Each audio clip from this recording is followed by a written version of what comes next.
Hello, good afternoon. You're watching Midday Live from the News Hub. My name is Portia Gabo. Coming up this afternoon. Government to meet Mortuary Workers Association today to avert possible strike.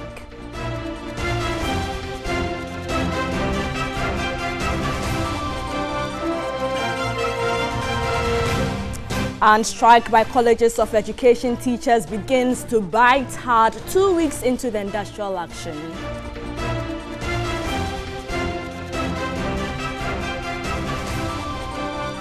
Coming up in business, as Finance Minister prepares to deliver the 2019 budget, we gauge expectations of key industry players.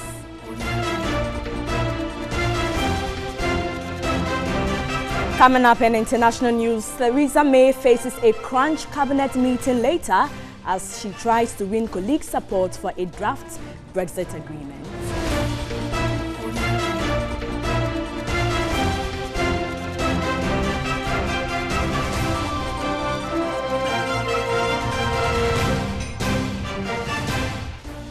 We have details coming up shortly. Do stay with us.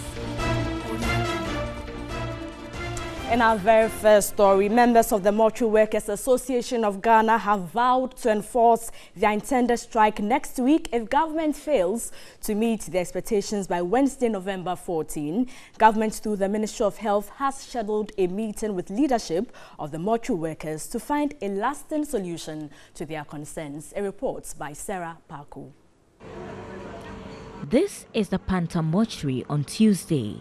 The over 5-decade-old facility cannot boast of a decent waiting area. Aside its deteriorating state, it looks abandoned with little maintenance work done. Madame Rose Mowley is a client waiting to access the service of the morgue. She is here to see the body of her late daughter, whose body is being preserved at the Panther Mortuary. I wouldn't be happy if there's nobody here. I will make any effort to enter to take my body, because if there is nobody here, I can't leave my daughter here and go away. I don't like here. The condition of the place is not wealthy. And the first time I come here, I saw many things here what is not right. This is what is likely to happen if government fails to meet the demands of these workers. The meeting between the leadership of the mortuary workers and government is expected to avert the intended strike, which will end up inconveniencing many Ghanaians. Mortuary workers in the country are set to embark on a strike next week Tuesday over what they describe as poor working conditions. The workers say the decision comes on the back of neglect by the Ministry of Health over their concerns. Government has scheduled a meeting with them on Wednesday. But ahead of the meeting, General Secretary of the Mortuary Workers Association of Ghana, Richard Kofi Jordan, is warning government to come prepared. We hope that tomorrow's meeting will bring some profound results, as it is in our release. We have seen death in different magnitudes, We are not joking. Did you take the public into consideration when you were taking this decision? I think we are not decision makers. We have decision makers, people we have charged with governance. They are in charge of decision making. They should be thinking about the public, not me, the ordinary worker who is stampeded. My right is stampeded all over the country. No. Still on the labor front, let's go to the Ashanti region, where classrooms have been deserted 2 weeks into an industrial action declared by teachers of all 38 colleges of education across the country. The teachers are demanding payment of their market premium and other service conditions. This follows the elevation of the colleges of education into tertiary status. A report by Benjamin Edu.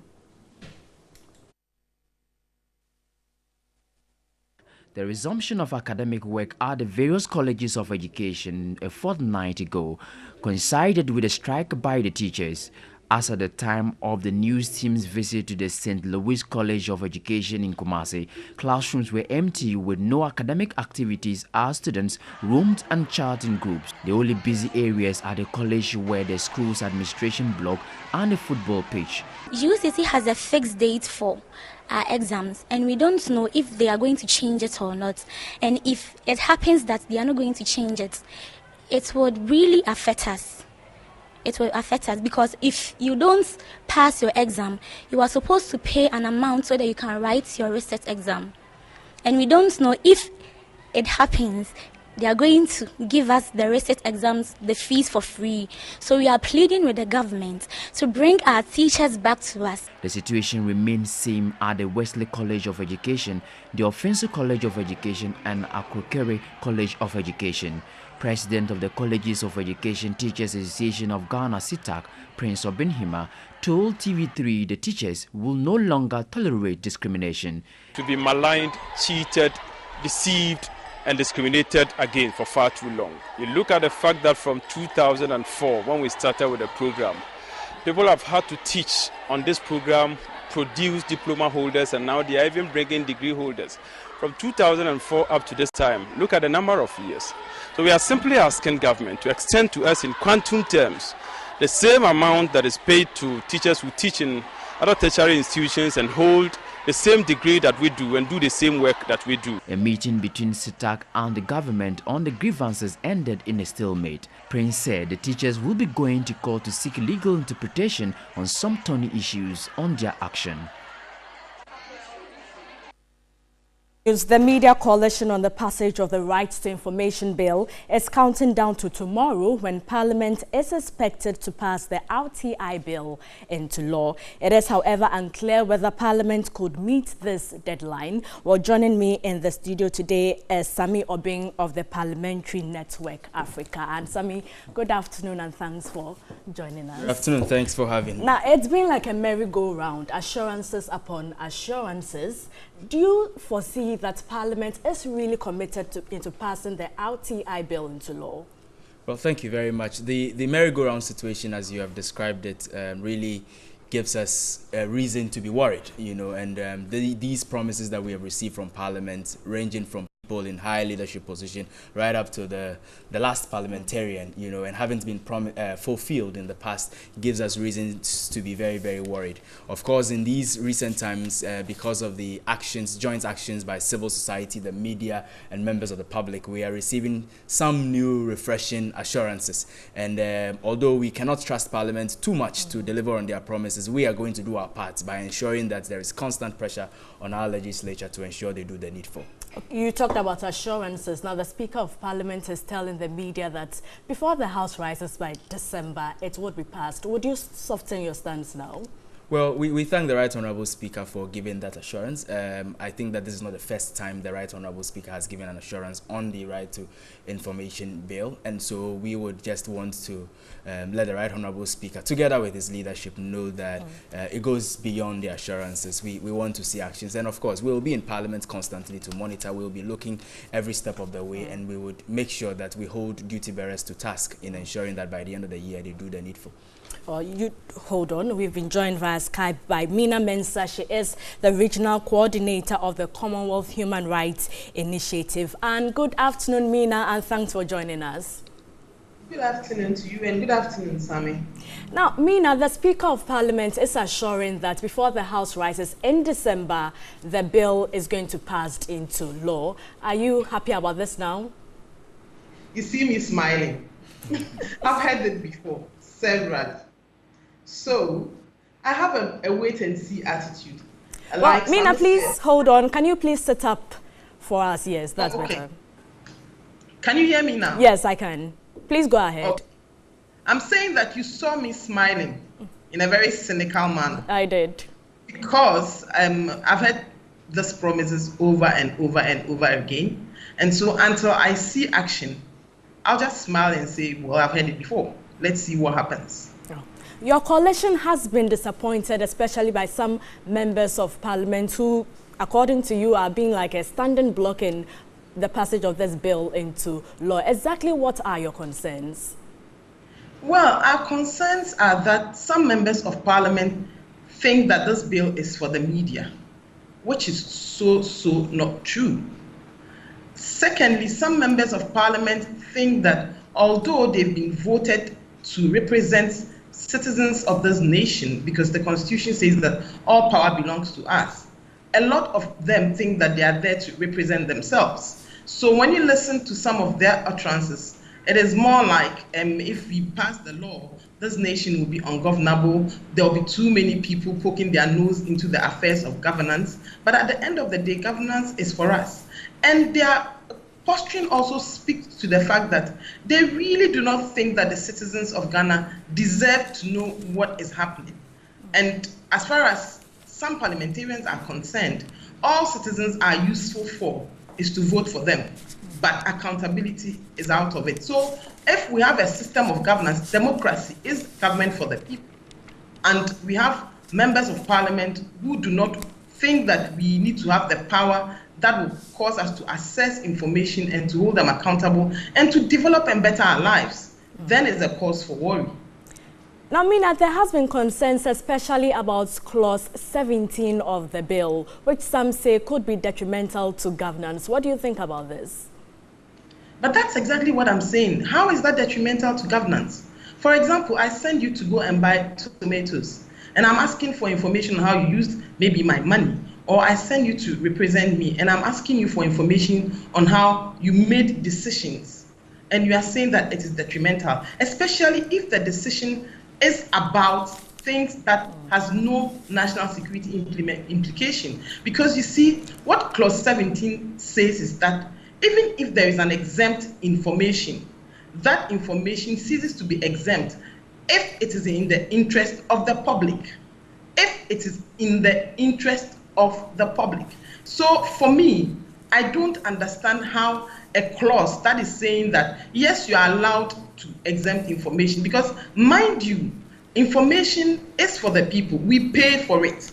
If you are going to deny me information, you should tell me exactly why you are denying me information, and it should be based on law. It should not be based on convenience. So I'm sorry, if Clause 17 is inconvenient for some members of parliament, I mean, that shouldn't stop us from enjoying the benefits. So I think that it's just an unfounded fear that people, you know, that this the culture of we are the elites, we know it all, and it's better if we don't share too much information so that we are not required to answer certain very uncomfortable questions that we do not want to answer. That is, for me, that's what the attitude is. Thank you very much, Mina Mensah. She is the Regional Coordinator of the Commonwealth Human Rights Initiative. And still in the studio with me is Sami Obeng of the Parliamentary Network Africa. Sami, what next? Well, what is next is that, you know, we had a promise from the Leader of Government Business in Parliament, who doubles as the Majority Leader and Minister for Parliamentary Affairs. He promised that before budget comes in, you know, RTI will be passed. Unfortunately. Budget is tomorrow, and we know that there is no way that RTI is going to pass before budget comes in tomorrow. But we assume that, you know, he said it out of, you know, maybe exuberance and the pressure mounting.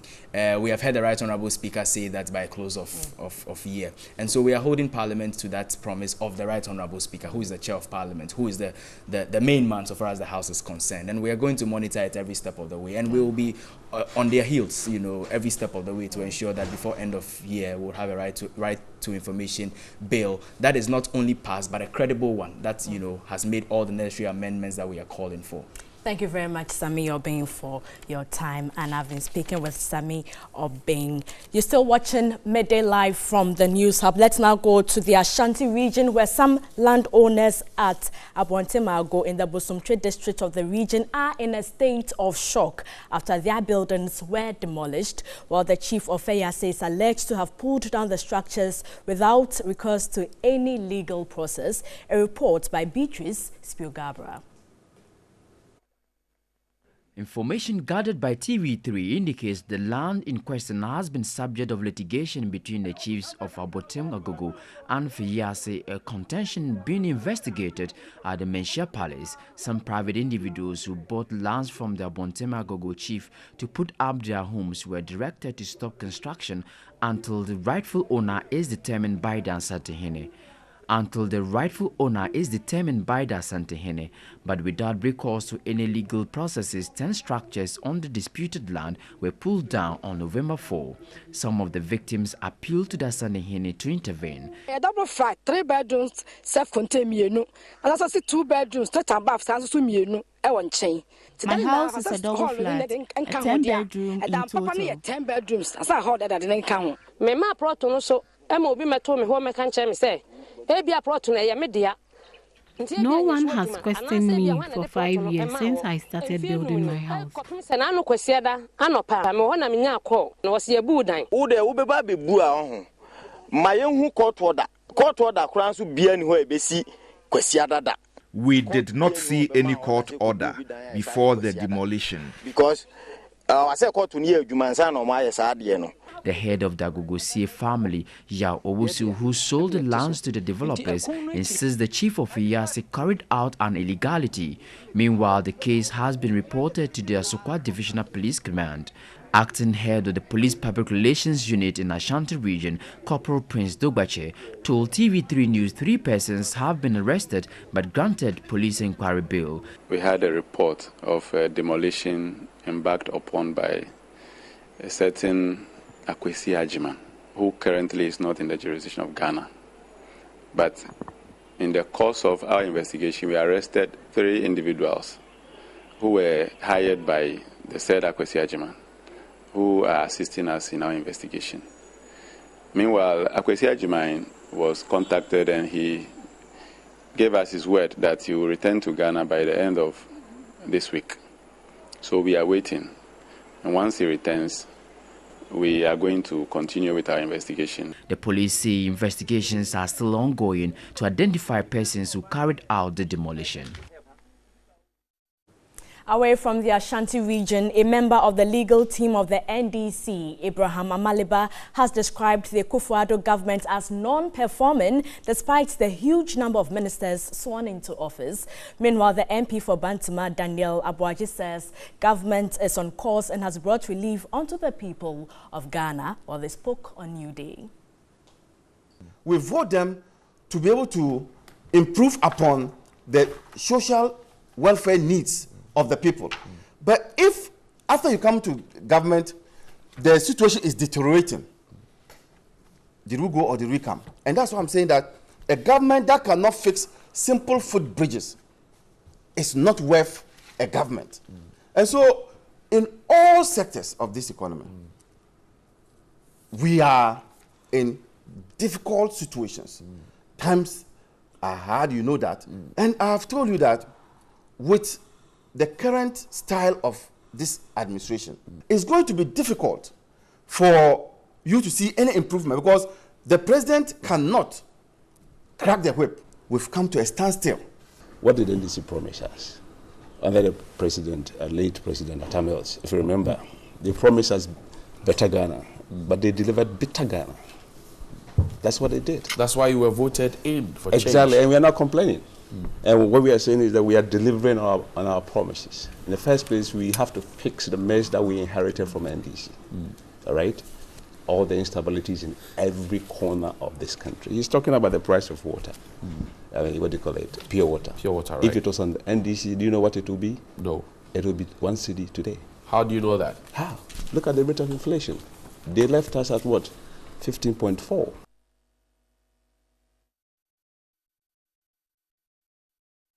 In other news, the people of Kete in the Karachi West District of the Volta region have rubbished claims that the creation of the OT region is a political agenda and a recipe for chaos and tribal conflict. While the chief of Kete, Major Abu Baba, retired at a press conference called on the Christian Council, the Peace Council Office of the National Chief Imam and the National House of Chiefs to break their silence and call persons who are stoking tribal sentiment to order. Well, joining me on the phone line is Selom Amenya, who is at the press briefing. And good afternoon, Selom, and thanks for joining us. Good afternoon, Portia. Now, Selom, are the people of Kete in support of the creation of the OT region? Exactly so. They are in support of the creation of the OT region. They contend that it is something that they've dreamt of for the past 40 years. And they also enumerated the fact that the objections that have been raised by people are baseless. They looked at constitutional matters and the state of affairs, which they say that per Article 5 of the 1992 Constitution, the committee that was set up by the President to look into this matter has worked as it is enshrined in the laws of Ghana. They also spoke on the fact that those who are stoking ethnic sentiment, they do not have the right to do so.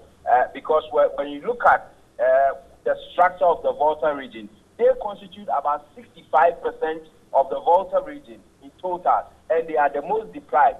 They said when you look at the Volta region with about 7 high courts, those in the OT enclave do not have one.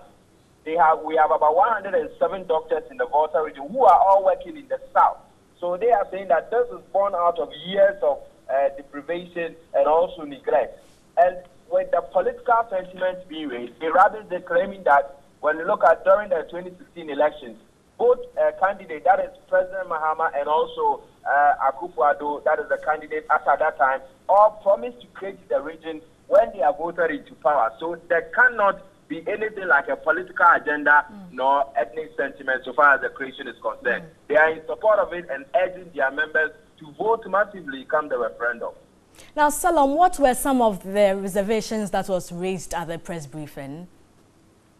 Well, they were unhappy with comments by some religious bodies, especially the moderator of the EP Church, one Reverend S.S. Agidi, which they claim was reported in the Ghanaian Times in January, and also the chief of the Asogli state, that is Toby Afeda the 14th. They claim that he's opposed the creation of the region, and they are uncomfortable to it. They contend that they do not owe allegiance to any chief so far as the Volta region is concerned. So they want the OT region created. They are in full support of it. That is why they called on the Christian Council, the Peace Council, the National Secretariat of the Office of the National Chief of Imam, and also the Council of State and the House of Chiefs to come and make sure that they call these people to order. Thank you very much, Salom Amenya, for your time. And still on the creation of new regions, some residents in the West Mamprusi municipality of the Northern Region Tuesday hit the streets of Wale Wale to canvass for massive turnout and a yes vote in the December 27 referendum towards the proposed Northeast region. 6 districts from the current Northern region forms the proposed Northeast region with about 200,000 registered voters. A report by Tanko Mohammed Rabiu. The Justice Brobe Commission recommended the creation of 6 more regions to bring the total number in the country to 16. 2 of the new regions will be carved out of the current Northern region, that is, Northeast and Savannah regions. To make the proposed Northeast region a reality, some residents in the West Mamprusi municipality have kick-started a campaign for a yes vote for the creation of the Northeast region. The residents marched through the principal streets of Wale Wale amid singing and display of placards. The municipal chief executive for West Mamprusi municipality, Abu Mohammed, said the creation of the Northeast region has come at a time when the 6 assemblies under the proposed region are lacking behind in development. The recommendations of the commission have since been referred to the EC to organize a referendum in the affected areas as required by the 1992 Constitution. Well, coming up is the MTN video reports.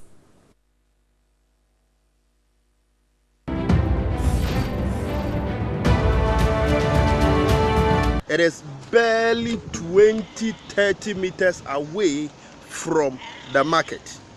According to the 2010 population and housing census, there are about 250 of such sites in the Hunter West district. Only 14 of such sites are approved. The proximity of this dump site to the market is a major concern to residents in Ahanta West, precisely Apawa. This is clearly a calamity waiting to strike. Officialdom are well aware of this looming danger. Ade Boatin reporting from Apawa in the Ahanta West District.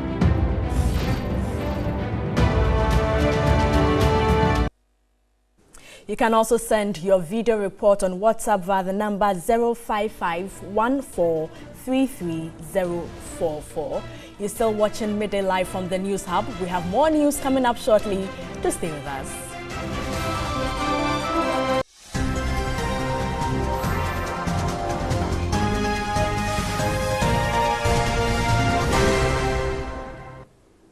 Hello again, it's now time for business, and expectations are low ahead of this week's budget presentation by the Finance Minister, Ken Ofori-Atta. Although this will be the first budget reading in 5 years without an IMF conditionality, analysts are skeptical about the outcome of Thursday's program. While speaking on TV3's business and economic analysis show Business Focus, the editor of Gold Street Business, Toma Amiye, says government has little room to maneuver considering the very limited fiscal space. Government is fully aware of the fact that because of that lack of fiscal space, we've virtually not had a capital budget over the past 2 years. And people are crying for, infrastructure and all that. All right. And government claims that they have some very bright ideas about thinking outside the box to implement capital projects. Okay. For example, this bauxite deal we have with the Chinese, all right. I know there are more than 40 PPPs, public-private partnerships, in the pipeline at the Public Investment Division of the Ministry of Finance. And I'm looking forward to see how they are going to try and leverage on those things to get out of this problem of lack of fiscal space, preventing us from doing the things we need to do to expand our economic capacity. If you walk down the streets of Accra, people feel very gloomy about the future. They don't see jobs coming. They don't see their businesses growing. They don't see their debtors paying. And so, in a sense, what the ministry says, which is very true, cannot be seen at the bottom. And that's one challenge which I'm wondering how they're going to address it. You've got a horrendous liquidity crunch on at the moment. You've got absolutely zero finance going to SMEs. And as such, you're not creating, the only jobs you are creating are jobs that are backed by the government. To be honest, any additional revenue generation opportunities will only come back to those of us who are already contributing. In the midterm review, we saw an increase in the personal income tax rate of 35% for incomes over 10,000 cedis. I know that didn't really go down well with a lot of employers and employees because, of course, they've planned for the year. You've determined your staff salaries. It's all going nicely. Then suddenly, mid-year, your employees experience a reduction in net pay. What does that do for staff morale? What does that mean for employers? Are they going to increase salaries and therefore increase their costs and the cost of doing business? Or should employees just, suck it up and deal with, all these other challenges? Meanwhile, banking consultant Dr. Richmond Etuahene has challenged the Finance Ministry to present a strategic plan that will stabilize the cedi in the 2019 budget reading. Well, he did explain that without a currency stabilization strategy, the positive effect of recapitalization will whittle away. Finance Minister Ken Ofori-Atta will present the 2019 Budget and Economic Policy Statement on November 15. Banking consultant Dr. Richmond Etuahene projects capital of banks will shrink, thereby creating the need for another recapitalization exercise if government does not immediately employ a long-term solution to address the currency's depreciation. The Minister of Finance should come up with a concrete strategies, both short-term, long-term, medium term. If you capitalize and the currency has not become stable or is not stable over the period, if you haven't even capitalized, it could have been better. The devaluation would destroy the real value of the money.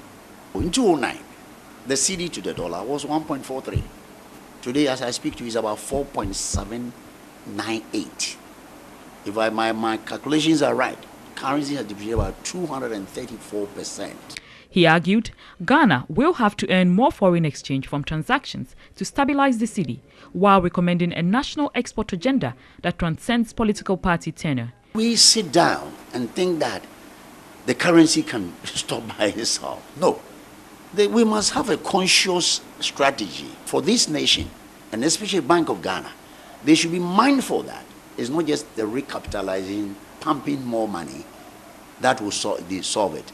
They should actually think about a serious export drive where we have competitive and comparative advantage. Otherwise, by 2020, we'll be calling for recapitalization of banks because the capital will be whittled away. In 2017, the Bank of Ghana issued a new minimum capital requirement for banks. Effectively, universal banks in Ghana are required to raise their minimum paid-up capital to 400 million Ghana cedis by December 2018. Despite concerns and objections raised by many banks, the central bank has indicated the decision still stands. In other business news, the winner of the maiden edition of the presidential pitch competition, Vanessa Aisha Liman, has urged startups and young entrepreneurs to take advantage of programs and platforms that offer information on access to funding opportunities. While according to her, startups lack information on funding sources, thereby making it difficult for them to raise the right funding for their businesses. Most startups in Ghana complain of lack of access to cheaper credit. Unlike other countries where there are systems to support young entrepreneurs, such as cheaper loans, angel investors, government support, among others, the interest rate of financial institutions in the country remains high. Speaking ahead of the Midday General Startup Fair and Funding Summit, winner of the maiden presidential pitch, Vanessa Aisha Liman, says there are avenues for funding, but startups lack information on them. I think most people don't know about that. That is why they think there are no avenues or there's no funding for entrepreneurs. Most people don't know much about it. They don't read more about it. But I think they are trying their best. About 50 startups are expected to patronize the two-day fair, which will have participants exhibit their products and services. There will also be free health screening for members of the general public. The event is open to the general public to come and enjoy the massive discount offered by exhibitors at the Aviation Social Center on the 16th and 17th of November. And that's it for the latest in the world of business. Coming up is Sport News with Yao Ufusulabi.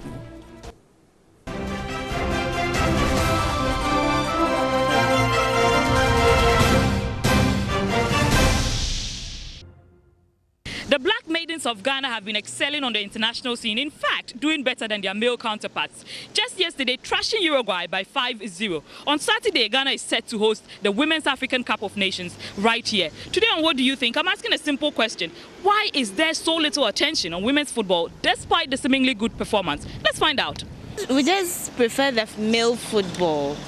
You know, they do so much. Even in the Western world, you get to see more of the men playing so much. You know, we follow the Premier Leagues and the La Ligas and all they are all men. They also disappoint us most of the times. Men football, how they advertise and people are putting the resource in. I think so. And many of us too, they are not much interested in women's football because the government is not helping so much. That is why. The authorities, they have to put effort on what? On the women so that the women can also get effort to learn how to train themselves and become great in future, because women's football can help we Ghanaians. Let me say educational sector like this, because it's now good for everybody to educate. So when the women's football come great, it will help we Ghanaians to also exhibit our nation and also become good in future. We don't pay attention for women because we see them that they were women, so they can't do anything. We have to appreciate them. If we continue to appreciate them, then we also will fail and continue what they can do. I'm on a phone to me, Bob, or my GD. Say, Ghana, so no more modern. Yes, so yeah, mano. To see, I know dear Mamma and yeah, man, see a yebi. And as I say, Mamma to pay a man and I see a coster. The media that probably didn't highlight it so much, so you are actually to blame, so to say. It's not like they're not interested, but the question is, Are they aware of this, what is happening? And again, it comes back to the media. A lot of Ghanaians are aware of, let's say, Amazon or Alibaba, because we've spoken so much about it somewhere in the media. But a lot of Ghanaians are not aware of the African platform, the Ghanaian platform, which is also a trading platform for all local manufacturers. So it's about the media giving attention. So whatever you guys give attention to, no, we'll know. As the saying goes, whatever you give attention to grows.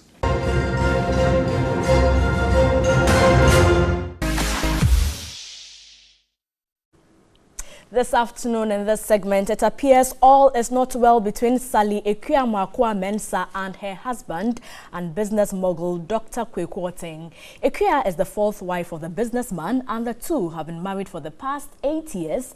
In a post on her Instagram page, the 2011 winner of TV3's Ghana's Most Beautiful Beauty Pageant claimed she had learned her lessons and she thinks it's time for her to quit her marriage. The post read, "Sometimes you just have to learn how to walk away. When it's not making you happy and it's rather stressing you, you take a bow. My marriage of 8 years is over. I won't give anyone the right to take away my happiness. I'm walking away from everything that is stressing me." The post has since been deleted.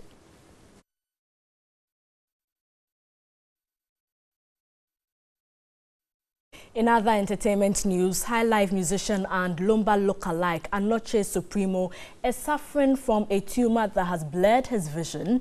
The singer revealed he can no longer see with his left eye. "I can't see with my left eye. It is gradually bulging out of the eye sockets. I'm really suffering. For about 3 weeks now, I have been indoors," he noted. Anoche Supremo, popularly known as DL Jr., was discovered in 2010 in Just Like You, a reality TV show. The promising talent changed his name from DL Jr. to Anoche Supremo after he was sued by Daddy Lumba, ordering him to stop using his name and stop singing his songs at programs.